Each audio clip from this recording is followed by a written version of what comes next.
Shalom saudara-saudara terkasih, jumpa lagi dalam program Stikas Profita. Para saudara, kita sedang berada di Minggu Sengsara atau Pekan Suci. Yesus memasuki saat yang menentukan dalam karya penyelamatannya untuk kita semua, melalui sengsara, wafat, dan kebangkitannya. Kita telah merayakan Minggu Palma saat Yesus memasuki kota Yerusalem dengan menunggangi seekor keledai dan disambut dengan pekikan Hosana Putra Daud, diberkati yang datang atas nama Tuhan. Minggu Palma yang kita rayakan bukanlah cerita kemenangan Tuhan. Itu bukanlah kisah Yesus menduduki tahta di singgasana. Itu bukan cerita kemenangan. Itu bukan pula kisah Yesus masuk dalam panggung politik Israel dan menjadi raja duniawi seperti Herodes, penguasa waktu itu. Meskipun banyak orang juga menginginkan dia menjadi raja duniawi. Pekikan Hosana Putra Daud adalah kisah awal penderitaannya. Ya, Tuhan yang kita ikuti adalah Tuhan yang pernah menderita. Ia memang menjadi penguasa hidup kita. Dan dia telah memenangkan kita untuk masuk ke dalam hidup bersamanya. Namun, dia memenangkan kita bukan melalui peperangan dengan pedang dan tombak, melainkan dengan penderitaan. Tuhan yang kita ikuti ini luar biasa. Dia bukanlah pahlawan perang yang menunggangi kuda perang yang gagah dan berotot dengan pedang di pinggangnya. Yesus bukanlah penakluk para bangsa dengan serangan-serangan agresif guna menghancurkan musuh-musuhnya. Tidak pernah ada darah musuh yang mengalir saat Yesus memenangkan kita, kecuali darah yang mengalir dari tubuhnya sendiri. Yesus tidak pernah menyerukan revolusi, apalagi revolusi berdarah untuk menyelamatkan kita. Yesus adalah raja, tetapi bukan raja penakluk dengan cara kekerasan. Dia bukanlah panglima perang, dia adalah raja damai. Ia menunggang seekor keledai, bukan kuda perang. Dia membawa kedamaian dengan cara yang unik, yaitu dengan menempuh jalan penderitaan dan hukuman salib.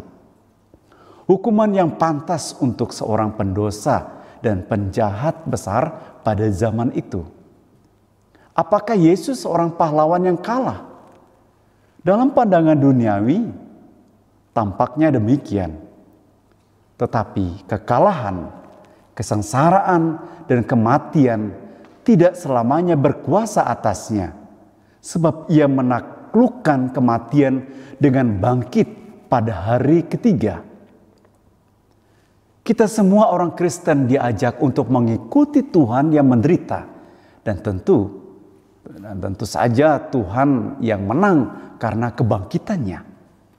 Tetapi di Minggu Sengsara ini, patutlah kita melihat hidup Yesus yang menderita agar kita dapat mengikuti jejak keteladanannya. Tetapi dewasa ini ada pengikut-pengikut Kristus yang hanya melihat satu sisi kehidupan Yesus. Mereka hanya melihat kemenangannya, yaitu kebangkitannya dari alam maut. Mereka memisahkan secara tajam Yesus yang menderita dan Yesus yang bangkit. Pemisahan ini membawa pengaruh yang cukup besar dalam penghayatan hidup atau iman sebagai orang Kristen.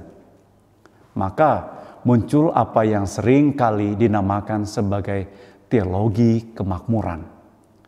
Inti dari pandangan ini adalah orang Kristen adalah orang yang menang dan sudah ditebus oleh kebangkitan Yesus.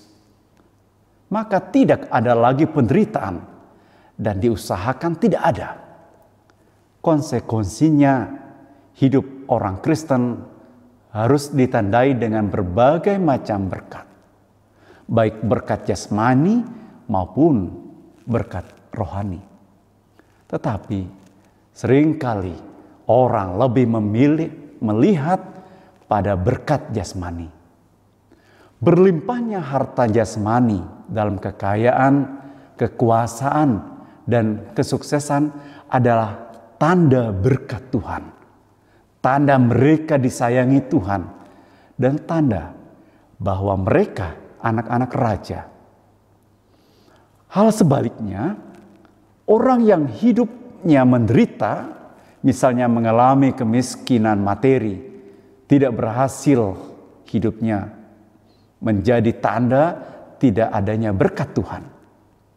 Penderitaan dan rasa sakit seringkali dipandang sebagai tertutupnya keran berkat Tuhan dalam hidup manusia. Penderitaan dan rasa sakit adalah lawan dari kesuksesan, kemakmuran, dan kenyamanan hidup. Karenanya menjadi tanda kutuk sebagai lawan dari berkat Tuhan. Seringkali kita mendengar slogan, "Kita adalah anak-anak Tuhan." Karena itu, hidupnya terjamin secara materi. Inilah teologi kesuksesan dan teologi kemakmuran. Tentu saja benar kita adalah anak-anak Tuhan. Tetapi penderitaan yang kita alami, ketiadaan berkat jasmani, janganlah membuat kita menilai hidup ini sebagai orang yang tidak diberkati. Ingat sekali lagi, Tuhan yang kita ikuti bukan saja Tuhan yang menang, tetapi Tuhan yang menderita. Selamanya kita mengimani Tuhan yang demikian. Selamanya salib pasti ada dalam kehidupan setiap orang. Tidak ada Tuhan yang menang kalau tidak ada Tuhan yang menderita dan bergantung di kayu salib. Wafat dan kebangkitan tidak pernah pisah dari hidup Yesus, dan Paskah bukanlah hanya perayaan kebangkitan Tuhan, tetapi juga penderitaan dan wafatnya di kayu salib. Karya penebusan tidak hanya lahir dari kebangkitan, tetapi juga dari sengsara dan wafat Kristus.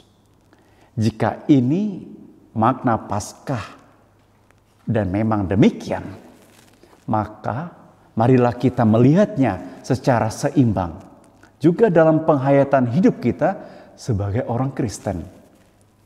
Yesus sendiri berulang kali dalam Injil menyampaikan pesan tentang inti menjadi muridnya. Pikulah salib setiap hari. Injil Matius bab 16 ayat 21 sampai 28. Artinya, penderitaan tidak pernah pisah dari hidup kita sebagai orang Kristen. Dalam kesulitan ekonomi, dalam sakit fisik, dalam setiap perjuangan, dalam setiap situasi di mana kita ditolak, tidak dipahami, dalam kesulitan keluarga, dalam relasi dengan orang lain, dan lain-lain.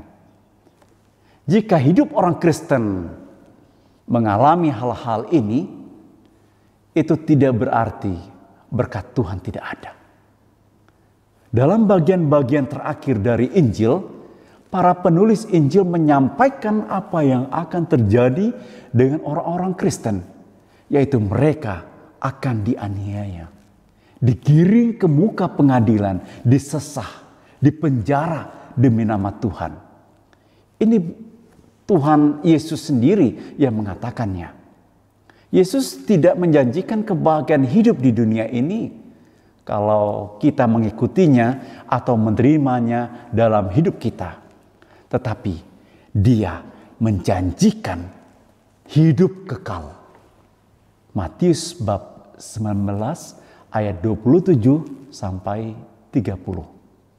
Jadi, bacalah dengan baik kisah hidup Yesus dan janganlah kita hanya memilih cerita-cerita kemenangan Yesus.